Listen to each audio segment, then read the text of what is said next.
Haňa diýen ho. Şugun şu ähli garpyzlar ýyk gutormalylar. Beýdenmeli oturma, tur ýeriňden. Ha. De. Şala sıpınsalar oturýarlar ay.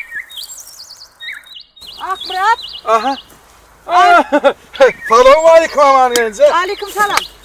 Armada. Bağır oğlum gelin. Tuvaleme karpuz yiyip yardınız bey. Oğlum görýäňa bu garpyzlary. Tuvaleme üdümüňem gowuly ha. O şu ýyla. Karpuzlaňam gowuly. Oğlum aman. Asylyň bol getirdi. Oğlum aman gençler.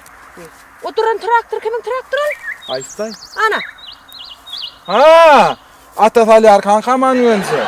Atagan yer kanka. Oo. O 7 ýol ortamda goýup gidip duran. Ay şu oğlan mara düzelmeýär ýaman. Ben akşamlyk bu daýhallar öýe gaýtmaly bir 7 ýol ýatyp durmaly. Läle bir özüňi ziýan etmeli. Läle. Gaty dogry aýdýan ama gençler. Ay şu oğlan mene halamak. Häzir baraýyn.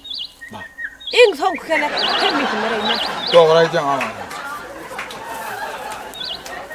Ay.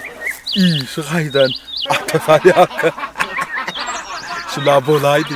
Indi traktörünü alıp maňa bererek aman geldi. İnşallah.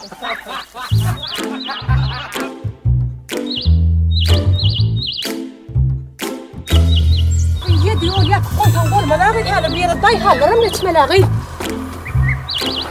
Ana dayhallarım gelýär. Yol traktörün orayla ýüşüm.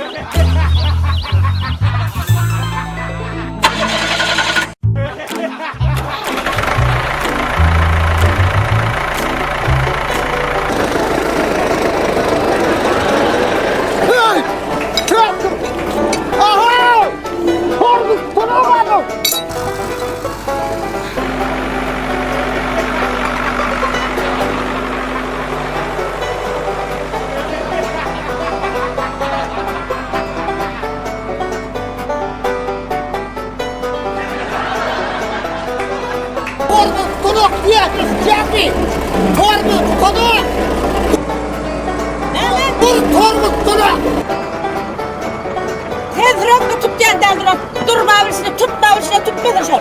Gaydip şu 7 yol ortasına traktör koyma diye zırp var ya ben.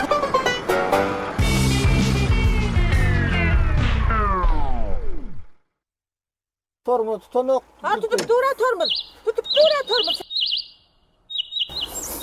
Ne mi bakana? Tormuzum tonok.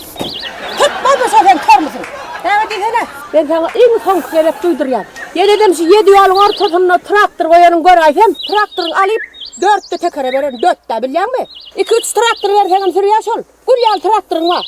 Tormuz sorok. Sen özüň tormuz hakkında.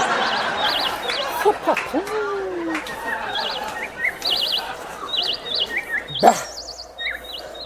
Men hurumda tonoksun tormuz. Bir gaýda. Kimme datdan başyk ýara. Antayama sırp dur.